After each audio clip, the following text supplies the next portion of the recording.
يا رسول الله قلبي لم يزل باسمك يشتاق. آئیے ہم کچھ عرض و معروضات کرنے سے قبل اپنے آقا نامدار، مدینے کے تاجدار، ختم الرسل، مولا کل ارواحنا فدا جناب محمد رسول اللہ صلی اللہ علیہ وسلم کی بارگاہ بے کس پناہ میں درود شریف کا نذرانہ نچھاور کر لیں. پڑھی اللہم صلی علی سیدنا و مولانا محمد وبارک وسلم. صلاۃ و سلام علیک یا رسول اللہ صلی اللہ تعالی علیہ وسلم. سب سے پہلے تو میں آپ تمامی حضرات کو اسلامی نئے سال کی مبارکباد پیش کرتا ہوں. اللہ تبارک و تعالی یہ ہمارا آنے والا سال ہم سب کے لیے خوشیوں والا سال بنائے، نیکیوں والا سال بنائے، اور اللہ رب العزت آنے والے سالوں میں ہمارے لیے اور بہتریاں نصیب فرمائے. عزیزان مکرم، محرم جیسے ہی شروع ہو جاتا ہے ہر گھر میں امام حسین رضی اللہ عنہ کی یاد تازہ ہو جاتی، بلکہ بچوں سے لے کر بوڑھوں تک، بچیوں سے لے کر ماؤں تک، ہر انسان کی زبان پر یہی تذکرہ ہوتا ہے کہ شاہ است حسین، بادشاہ است حسین، دین است حسین، دین پناہ است حسین. اور یقیناً صرف محرم ہی نہیں بلکہ سارے مہینے اہل بیت کے ہیں. ہر مہینے میں ہمیں اہل بیت کو یاد کرنا چاہیے. انہوں نے جو دین کے لیے قربانیاں پیش کی ہیں ویسی مثال ملنا ناممکن ہے کہ قیامت تک آنے والی نسلیں اور مسلمان اہل بیت کی ان قربانیوں کو یاد کرتے رہیں گے اور ان کی عظمتوں کو سلام کرتے رہیں گے.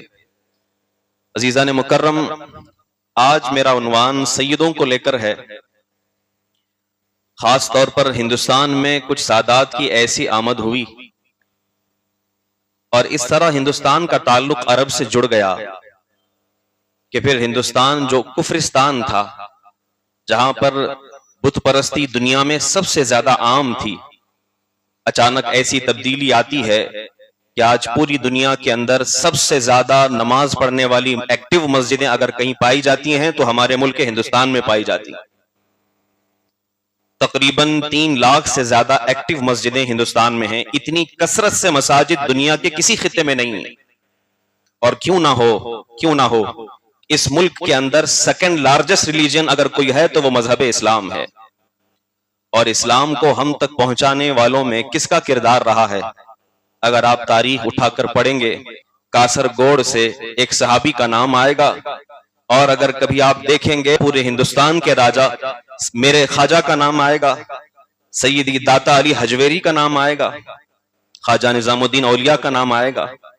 یعنی اگر آپ ہندوستان کی تاریخ کو ٹٹول کر کے دیکھیں گے تو آپ کو اسلام کی جو شروعات یہاں پر ہوئی ان میں علماء اور سادات کرام کا بہت اہم کردار نظر آئے گا. ان کی بڑی خدمتیں رہی ہیں. بلکہ ان سب سے پہلے، اسلام کے یہاں پہنچنے سے پہلے، میرے آقا نے ہندوستان کی طرف چہرہ کر کے ارشاد فرما دیا تھا کہ مجھے ہندوستان سے وفا کی خوشبو آتی ہے. علامہ اقبال نے اسی حدیث کو اپنے الفاظ میں اس طرح کہا تھا: میرے عرب کو آئی ٹھنڈی ہوا جہاں سے، میرا وطن وہی ہے، میرا وطن وہی ہے.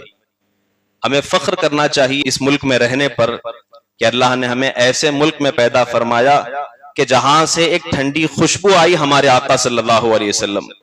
اور یقیناً ہم اس بات پر قائم رہیں گے اور انشاءاللہ ہماری نسلیں بھی اس بات پر قائم رہیں گی کہ جب تک ہندوستان میں اسلام باقی رہے گا حضور کی محبت ایسے ہی باقی رہے گی انشاءاللہ.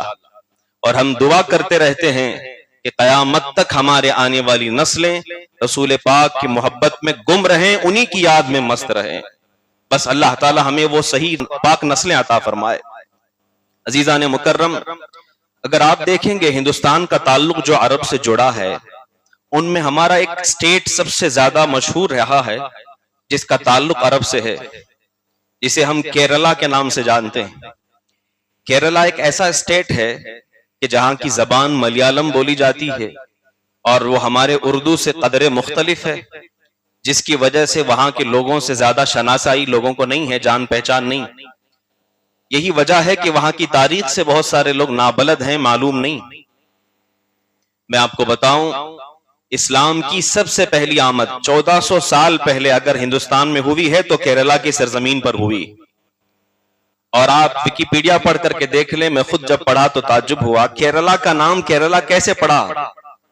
تو دو باتیں مشہور ہیں. ایک تو یہ کہ سنسکرت زبان میں جس جگہ ناریل کے درخت زیادہ ہوتے ہیں اس کو کیرل کہا جاتا، اس وجہ سے اس کا نام کیرلا ہو گیا. پہلے کی کتابوں میں آپ اس کو کیرل نام سے پڑھیں گے اور اب کیرلا کہا جاتا ہے. اور بعض صوفیان کرام نے یہ بھی کہا ہے، مسلم لوگوں نے یہ بھی لکھا ہے، ویکیپیڈیا میں اب بھی ہے، آپ جا کر چیک کر سکتے ہیں. انہوں نے کہا کہ حضرت علی رضی اللہ عنہ کی حدیث پاک ہے، حضرت علی جب امیر المومنین تھے تو لوگوں نے پوچھا کہ ہندوستان کے بارے میں آپ کی کیا رائے ہے؟ ہندوستان اس وقت بھی بڑا مشہور رہا، یہاں کی تہذیب، یہاں کی ملت، یہاں کے لوگ اور یہاں کا تمدن، تعلیم، یہ ساری چیزیں مشہور رہیں. اور خاص طور پر یہاں کی سرزمین کا لوہا مشہور ہے. حدیثوں میں جن تلواروں کے تیز ہونے کا ذکر ملتا ہے وہ ہندوستانی تلوار کا ذکر ملتا ہے. یہاں کی تلواروں کو مہند کہا جاتا تھا. تو کیرلا سے لوگوں کا تعلق بہت زیادہ تھا اور آنا جانا عرب سے بہت زیادہ تھا. تو میں ذکر کر رہا تھا کیرلا کو کیرلا اس لیے کہا جاتا ہے، وہ کہتے ہیں امیر المومنین سے پوچھا گیا، اے امیر المومنین ہندوستان کے بارے میں آپ کی رائے کیا ہے؟ تو آپ نے ارشاد فرمایا تو ہندوستان بہت اچھی جگہ ہے، وہ ایک باغیچے کی طرح ہے، وہاں کے درختوں سے خوشبو نکلتی ہے جسے ہم پچولی کہتے ہیں. یہاں سے نکلتا ہوا عود پوری دنیا کے اندر سینٹ میں استعمال کیا جاتا ہے، چاہے وہ فرانس میں بنی ہوئی خوشبو ہو کہ عرب میں بنا ہوا عود ہو. دنیا میں اگر خوشبو زیادہ طور پر بنائی جاتی ہے تو اس کا بیس جو ہوتا ہے وہ ہندوستان سے تیار کیا جاتا ہے. یہاں کی خوشبو سب سے زیادہ مشہور ہے. اور حضرت علی کی وہ حدیث پاک بھی ہے، آپ نے ارشاد فرمایا تھا یہ وہی سرزمین ہے جہاں پر حضرت آدم علیہ السلام اتارے گئے. وہ غیر منقسم ہندوستان ہے، اب وہ سری لنکا بن گیا ہے، پہلے تو ہندوستان کا ہی حصہ تھا. آپ نے ارشاد فرمایا ہندوستان پر حضرت آدم علیہ السلام کو اتارا گیا اور وہاں کی لکڑیوں سے خوشبو آتی ہے، وہاں باغیچے زیادہ ہیں، پھل زیادہ ہیں، وہ تو ایک باغیچے والی سرزمین ہے.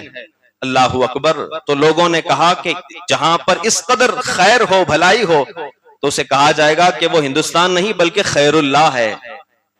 یعنی اللہ نے جہاں پر خیر فرمایا وہ جگہ ہے. اب خیر اللہ بدلتے بدلتے بدلتے خیر اللہ کے بجائے کیرلا بننا شروع ہو گیا. لوگوں کا کہنا ہے کہ دراصل وہ خیر اللہ تھا، یعنی اللہ کی خیر وہاں پر ہے کہ پھل، باغات، ساری چیزیں، آسانیاں وہاں پر میسر ہیں. پھر دھیرے دھیرے اس کا نام پڑھتے پڑھتے کیرلا ہو گیا. بہرحال جو بھی بات رہی ہو، ایک چیز تو ہم یہ جانتے ہیں کہ دنیاوی اعتبار سے خیر ہو نہ ہو، اسلامی اعتبار سے پورے ہندوستان میں سب سے زیادہ خیر اگر کہیں ہے تو کیرلا میں ہے، کیونکہ صحابہ کرام کے مزار پاک وہاں موجود ہیں، بڑے بڑے اولیاء کرام کے مزارات وہاں موجود ہیں. اور جتنی اسلامی تعلیم اس ایک اسٹیٹ کے اندر ہوتی ہے شاید ہی کسی اور اسٹیٹ میں اتنی تعلیم ہوتی ہوگی. میں آپ کو صرف یہ 50 سالہ بلکہ 70 سالہ تاریخ میں آپ کے سامنے رکھوں گا، اس سے قبل نہیں جاؤں گا. کالیکٹ کے قریب میں ایک بہت مشہور شہر رہا ہے، وہاں پر ایک چھوٹا سا گاؤں تھا. کالیکٹ بڑا مشہور شہر ہے. وہاں کے قریب میں ساحل سمندر پر بہت ساری عرب سے کشتیاں آیا کرتی تھیں. اور عرب آپ دیکھیں گے جو ہمارا بحر عرب ہے، کیرلا سے جو جڑتا ہے سمندر، وہ یمن سے جا کر کے ملتا ہے. اور یمن سے بہت ساری کشتیاں وہاں پر آیا کرتی تھیں. اور آج بھی یمن کے اصلی سادات پوری دنیا کے اندر مشہور ہیں. پوری دنیا کے اندر سیدوں کا نسب نامہ جو جا کر ملتا ہے وہ مدینے سے نہیں بلکہ وہ یمن سے جا کر ملتا ہے، کیونکہ حضرت علی مرتضی رضی اللہ عنہ کی جو نسل ہے وہ زیادہ تر جا کر یمن میں آباد ہوئے تھے. مدینہ پاک میں، مکہ میں، جہاں پر بھی آپ جائیں گے جو بڑے بڑے علماء آج دنیا میں سید ہیں وہ یمن کے رہنے والے ہیں. یمنی سادات مشہور ہیں. اللہ اکبر. یمن سے لوگ آیا کرتے تھے تجارت کی غرض سے، لوہے کی غرض سے، پھل اور دیگر چیزوں کی غرض سے آیا کرتے تھے. اور جب یہاں آتے گئے تو ان کا تعلق کیرلا سے مضبوط ہوتا چلا گیا اور پھر انہوں نے یہاں بسنا شروع کر دیا. جن میں سے کچھ سید ایسے ہیں کہ جن کا تعلق سیدھا حضرت علی رضی اللہ عنہ سے جا کر ملتا ہے. امام حسین، امام حسن رضی اللہ عنہ کی نسل پاک سے ہیں وہ لوگ.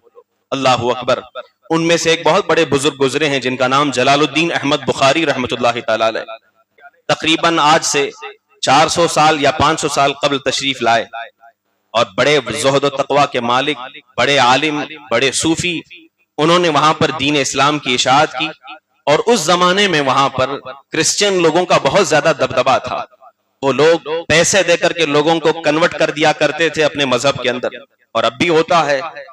اگرچہ آپ کو نظر نہیں آتا، اسکولوں اور نرسری کے نام پر، کانوینٹ اسکول کے نام پر وہ لوگوں کو تعلیم سے قریب کرتے کرتے پہلے پرے کرنا شروع کرتے ہیں، اور دھیرے دھیرے پھر سلیب ان کے گلے میں لٹکاتے ہیں فیشن کے نام پر. پھر دھیرے دھیرے وہ بندہ کب مسلمان سے عیسائی بن جاتا ہے اسے خود نہیں پتا ہوتا. پھر وہ چرچ میں جانے کو عزت سمجھتا ہے، شراب پینے کو عظمت سمجھتا ہے. یہ کردار وہاں پر زیادہ رہا ہے، اور ان لوگوں کی کمر توڑنے میں اور عیسائیوں کو ختم کرنے میں سب سے بڑا ہاتھ رہا ہے. ان میں سے ایک بزرگ جلال الدین احمد بخاری رحمۃ اللہ تعالی علیہ. سادات ہیں، یمن کے سادات ہیں، سید ہیں، وہاں سے آئے تھے. وہاں انہوں نے نکاح کیا اور ایک خاندان آباد کیا. آپ کی نسل وہاں سے بڑھتی چلی گئی. جن میں سے ایک بہت عظیم بزرگ گزرے ہیں جو 1922 میں پیدا ہوئے، جن کو ہم آپ تاج العلماء کے نام سے جانتے ہیں. جو لوگ کیرلا جا چکے ہیں یا کیرلا سے تعلق رکھتے ہیں وہ حضرت کو بخوبی جانتے ہیں. سیدی سرکار تاج العلماء بہت بڑے شیخ اور بہت بڑے متقی اور پرہیزگار انسان کا نام ہے. اللہ اکبر. میں اس بات پر فخر محسوس کرتا ہوں کہ میں نے اپنے زبان طالب علمی میں ان کو دیکھا ہے، اور میں نے اس عالم میں دیکھا ہے کہ جب وہ درس بخاری دیا کرتے تھے، ہمارے استاد امام النحو، ایک استاد تھے کٹیشری استاد، جب وہ بڑے امام النحو ہیں، ان کے پاس کئی ہزار سٹوڈنٹس ان کے رہے ہیں.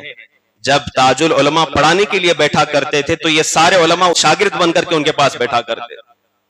اور آج کے جو بڑے عالم ہیں، جو آپ کو سب کو معلوم ہے، کیرلا کے سب سے مشہور عالم کہ شیخ ابو بکر مسلیار جو ہیں، آج جو اتنے بڑے عالم ہیں، وہ خود ان کی شاگردگی میں بیٹھا کرتے اور بخاری کا درس لیا کرتے تھے. 2 مرتبہ اتفاق ایسا ہوا میری زندگی کے اندر، میں نے ان کے پاس درس بخاری حاصل کیا. میں بہت چھوٹا تھا، ان کے متعلق صرف اتنا جانتا تھا یہ اللہ کے ولی ہیں. جانتے ہیں آپ ان کے متعلق انہوں نے کیا کیا کارنامے انجام دیے؟ کیرلا میں ایک بہت بڑی تنظیم ہے جس کو سمستا کیرلا کہا جاتا ہے، جمعیت العلماء، جس کو آج تقریباً 100 سال ہونے والے ہیں. 1926 میں وہ قائم ہوئی تھی، 2026 میں 100 سال مکمل ہو جائیں گے. اتنی بڑی تنظیم ہے علماء کی، اتنی بڑی تنظیم ہے کہ جس کے ماتحت پورے کیرلا کے اندر 20,000 سے زیادہ قرآن کے مکتب شروع کیے گئے، اور 10 سے 20 لاکھ سے زیادہ طلبہ وہاں پر حافظ اور عالم بن رہے ہیں. اور اس کی الگ الگ شاخیں ہیں، جن میں ایک شاخ کے جو بڑے ہیں وہ شیخ ابو بکر صاحب ہیں. اور دین کی تعلیم اور اسکولوں کی تعلیم، کالجوں کی تعلیم، لاء کی تعلیم، پورے کیرلا کے اندر ایک سسٹم باندھ دیا گیا ہے کہ اگر کوئی بچہ کسی اسکول میں جاتا ہے، جب وہ بڑا ہو کر وکیل بنے گا تو ساتھ میں حافظ قرآن بن کر باہر نکلے گا. اور حافظ نہ بھی ہو سکے تو کم از کم اتنا ہوگا کہ ضروریات دین سیکھ کر کے نکلے گا، تاکہ جب وہ لاء عدالت کے معاملات میں جائے گا تو کسی کے ساتھ دھوکہ دہی نہیں کرے گا، اور حلال حرام کی تمیز اپنے اندر رکھے گا. وہاں کے لوگوں کو آپ دیکھ لیں، وہاں کی مساجد میں آپ دیکھ لیں، فجر کی نماز کے بعد سارے کے سارے لوگ قرآن پڑھتے ہوئے بیٹھ جاتے ہیں. دیکھ کر بڑا تعجب ہوتا ہے کہ آخر قرآن اتنا کس نے ان کو سکھایا ہے. یہ سماستا کیرلا جمعیت العلماء اور سادات کرام کی محنت و مشقت ہے کہ وہاں کے چھوٹے سے چھوٹے بچے کو قرآن پاک کی کچھ سورتیں یاد ہوا کرتی ہیں، اور وہاں پر علماء کی کثرت اس قدر زیادہ ہے. اللہ اکبر. آج جو آپ دیکھتے ہیں کہ آپ کے کرناٹک کے گاؤں دیہات میں جہاں کوئی کام کرنے کے لیے راضی نہیں ہوتا، وہاں پر وہاں کے علماء آ کر کے کام کرتے ہیں. ان کی محنتیں کاوشتیں اسی سمستا کیرلا سے جڑی ہوئی کہ جس کے جنرل سیکریٹری ایک وقت میں تاج العلماء رہے ہیں. بہت بڑے شیخ ہیں. آپ کے متعلق بہت ساری چیزیں تو میں نہیں جانتا، لیکن جب زمانے طالب علمی میں تھا تو کچھ چیزیں مجھے معلوم ہوئی. آپ جانتے ہیں کتنے بڑے متقی اور پرہیزگار تھے. اللہ اکبر. بالکل سادہ لباس تھا. ایک ہندوستانی جو شرٹ ہوتا ہے تھوڑا لمبا اس طرح کا پہنتے اور ایک تہبند پہنتے تھے. سادہ لباس، کوئی دیکھ کر پہچان نہیں پائے گا، لیکن پورے کیرلا کے سارے مدارس، سارے مساجد آپ کے انڈر میں تھے. اور جو آج اولال شریف جہاں پر آپ جاتے ہیں، سیدنا شریف المدنی رحمۃ اللہ تعالی علیہ، اس جگہ پر اسی شہر کے اندر آپ 50 سال تک اسلامک چیف جسٹس قاضی بن کر کے آپ رہے ہیں اور لوگوں کے فیصلے کیا کرتے تھے. کئی لوگ جو ہے مسلمان ہوئے ہیں، اور آپ کی دعا اس قدر مقبول تھی. اللہ اکبر. کتابوں میں ملتا ہے اور لوگ اب بھی بتاتے ہیں کہ بڑے سے بڑا بیمار شخص آپ کے پاس آتا تھا، آپ کی ایک پھونک سے اللہ تعالیٰ اسے شفا عطا فرما دیتا تھا۔ یہ اولیاء کرام ہیں، اور انہوں نے جو اذکار کیے ہیں، اللہ کی بارگاہ میں ذکر وغیرہ کی ہیں، ان کے متعلق اعداد و شمار ملتی ہے، شاید ہی کوئی ہوگا۔ انہوں نے حرم شریف میں بیٹھ کر اللہ اور سبحان اللہ الحمدللہ جو ہم ذکر کرتے ہیں، ایسے ایک ایک نام کو کئی کئی لاکھ مرتبہ پڑھا ہے، اور اسی کی وجہ سے آپ کی زبان میں اس قدر برکت تھی کہ آپ کے گھر کے باہر ہزاروں بیماروں کا جھنڈ ہوا کرتا تھا کہ ایک مرتبہ تاج العلماء پھونک مار دیں، اللہ تعالیٰ میں شفا عطا فرما دے گا۔ یقیناً یہ بزرگان اب نہیں رہے، 2015 میں آپ کا انتقال ہوا ہے۔ میں ایک روایت آپ کے متعلق ذکر کروں جس کے آپ کے مقام کا اندازہ ہوتا۔ حضور سیدی غوث پاک رضی اللہ عنہ کے 18ویں پشت میں ایک بہت بڑے بزرگ آتے ہیں جو ابھی باحیات ہیں، جن کو شیخ صباح الدین رفاعی کہا جاتا۔ آپ میں سے کئی لوگ ان کو دیکھے بھی ہوں گے، یا یوٹیوب میں ان کے بہت سارے ویڈیوز بھی ہیں۔ بڑے حسین و جمیل، میں نے بچپن میں ان کو دیکھا تھا ممبئی کی سرزمین پر، اور میں نے یہ پڑھا تھا کتابوں میں کہ ولی اللہ کی ایک پہچان یہ بھی ہے، ولیوں کی بہت ساری پہچان ہے، ان میں سے ایک پہچان یہ ہے کہ جب تم ولی کو دیکھو گے تو اللہ یاد آ جائے گا، اور تمہاری زبان سے نکلے گا سبحان اللہ یا الحمدللہ۔ میں اس بات پر گواہ ہوں، ممبر پر کھڑا ہوں۔ میں قرآن حفظ کرنے کے دوران تھا، میں بہت چھوٹا تھا، میری عمر شاید 12 سال یا 13 سال رہی ہے۔ میں نے پہلی مرتبہ کسی ایسے حسین چہرے کو دیکھا تھا جن کو دیکھ کر میں دم بخود رہ گیا، اور میری زبان سے نکلا سبحان اللہ۔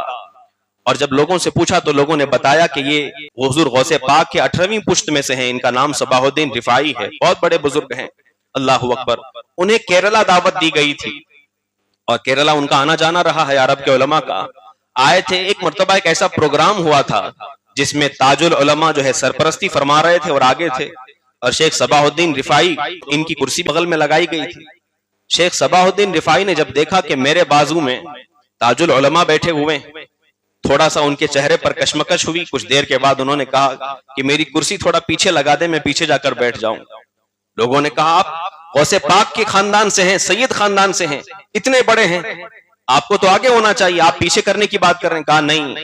اور جانتے ہیں آپ شیخ صباح الدین رفاعی کے متعلق، اللہ اکبر، ان کے متعلق کہا جاتا ہے انہوں نے اپنی زندگی میں خواب میں کئی مرتبہ زیارت ہوئی ہے اللہ کے رسول صلی اللہ علیہ وسلم کی، لوگ ان کی بہت تعظیم کرتے ہیں، اب بھی ان کا کیرلا آنا جانا رہا ہے۔ میں نے 3 مرتبہ ان کو اپنی زندگی میں دیکھا ہے اب تک، اللہ کرے اور دیکھنا نصیب ہو۔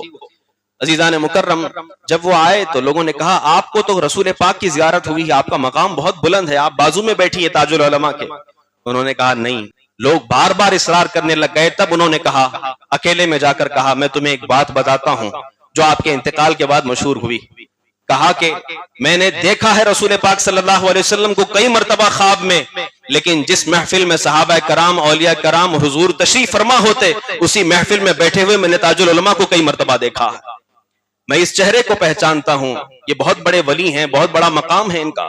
اللہ اکبر۔ تب کیرلا کے لوگوں نے سمجھا کہ تاج العلماء کا مقام کیا ہے۔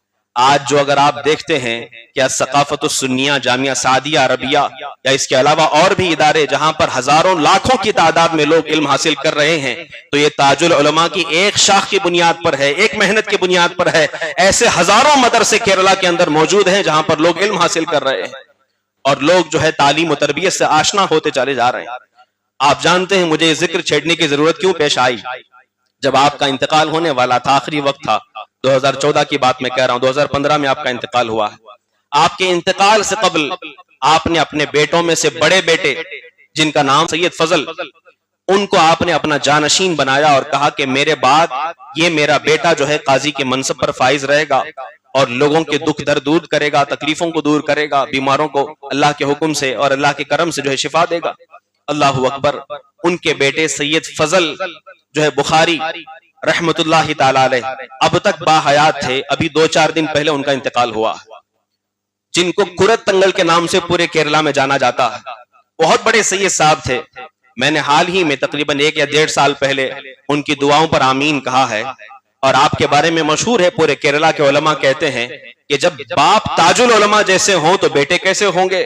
تو آپ کے متعلق یہ بات مشہور تھی کہ آپ کے بیٹے کرت کے جو سید صاحب یہ ایسے ہیں، یہ دعا کر دیں اللہ کی بارگاہ میں ہاتھ اٹھا دیں تو ابھی بارش نازل ہونا شروع ہو جائے۔ مستجاب الدعوات آپ کو کہا جاتا تھا، یعنی دعا کر دیں تو دعا کبھی رد نہیں ہوتی تھی، کبھی رد نہیں ہوتی تھی۔ اور میں نے خود دیکھا ہے اپنے گھر کے متعلق اور لوگوں کے متعلق کہ بڑی بڑی پریشانیاں اور بیماریاں جہاں کہیں پر ٹھیک نہیں ہوا صرف ان کے پاس گئے, انہوں نے کہا سورہ مزمل اتنے مرتبہ پڑھ دینا اور اس کے بعد اللہ کی بارگاہ میں دعا کر دینا, یقیناً ضرور شفا ہوگی. اس کے بعد سارے ایکس رے کیے گئے, اللہ تعالیٰ نے انہیں شفایاب فرما دیا, کہیں پر کچھ رپورٹ میں نہیں آیا ہے. اس طرح کی کئی چیزیں ان کے اندر ملتی ہیں. اللہ اکبر. اور آپ کے پیدا ہونے کے وقت یعنی سید فضل بخاری رحمۃ اللہ تعالیٰ علیہ, گرہ تنگل کے متعلق میں ذکر کر رہا ہوں, آپ کی عمر تقریباً 60 سال کے بعد آپ کا انتقال ہوا ہے, شاید 64 یا 65 کی عمر میں آپ کا انتقال ہوا ہے.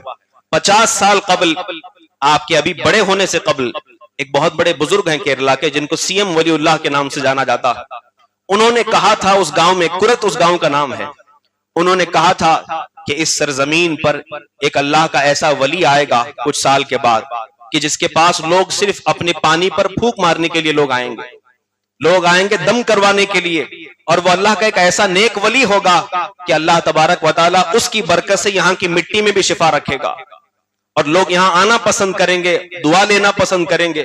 تو لوگ کہتے ہیں اس کے بعد ہم نے دیکھا کہ کرت تنگل تاج العلماء کے بیٹے یہاں پر آئے, اور ہر روز ان کے گھر کے سامنے لوگ گواہ ہیں, اب بھی کیرلا والے, آپ پوچھ کر کے دیکھ لیں, ہر روز جب فجر کی نماز کے بعد جب باہر نکلا کرتے تھے اور لوگوں کی پرسان حال کیا کرتے تھے, آپ کے پاس 100-200 لوگ نہیں بلکہ ہزاروں کا مجمع ہوا کرتا تھا, کبھی کبھار 1000, 2000, 3000 کا مجمع ہوا کرتا تھا, اور لوگ آپ کے پاس آ کر دم کروایا کرتے, دعائیں کیا کرتے تھے. اور صرف ایسا نہیں کہ صرف یہ دم کروانے والے کوئی بابا تھے, بلکہ تاج العلماء کے متعلق تو یہ تک ملتا ہے, آپ کے والد گرامی کے متعلق انہوں نے لا کی تعلیم حاصل کی تھی اور سائنس کی تعلیم حاصل کی تھی اور بڑی ڈگریاں حاصل کی تھی, اس کے بعد دین کی خدمت کرنے کے لیے بیٹھے ہوئے تھے. اللہ اکبر. دین اور دنیا دونوں میں ان کی تعلیمی سرگرمیاں رہی ہیں, آج وہ ہمارے درمیان نہیں ہیں. صحیح فرمایا میرے آقا صلی اللہ علیہ وسلم نے, قیامت کی نشانیوں میں سے ایک نشانی یہ ہے, ان اللہ یقبض العلم بقبض العلماء, قیامت کے قریب علم اٹھا لیا جائے گا. صحابہ کرام نے پوچھا یا رسول اللہ کیا علم ایسے ہی سینوں سے اٹھایا جائے گا؟ میرے آقا فرماتے ہیں نہیں, قیامت کے قریب علماء انتقال کرتے چلے جائیں گے. علماء کا اختتام ہونا اور قلیل پذیر ہو جانا اس بات کی علامت ہے کہ ہم قیامت کے بہت زیادہ قریب آ چکے ہیں.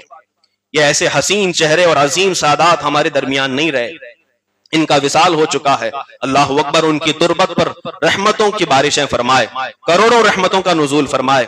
عزیزان مکرم, میں ان کی ایک تاریخ آپ کے سامنے ذکر کرتا ہوں, ایک واقعہ ذکر کرتا ہوں جس سے آپ کو اندازہ ہوگا کہ وہ اللہ کی بارگاہ میں کتنا ان کا مقام تھا. اللہ اکبر.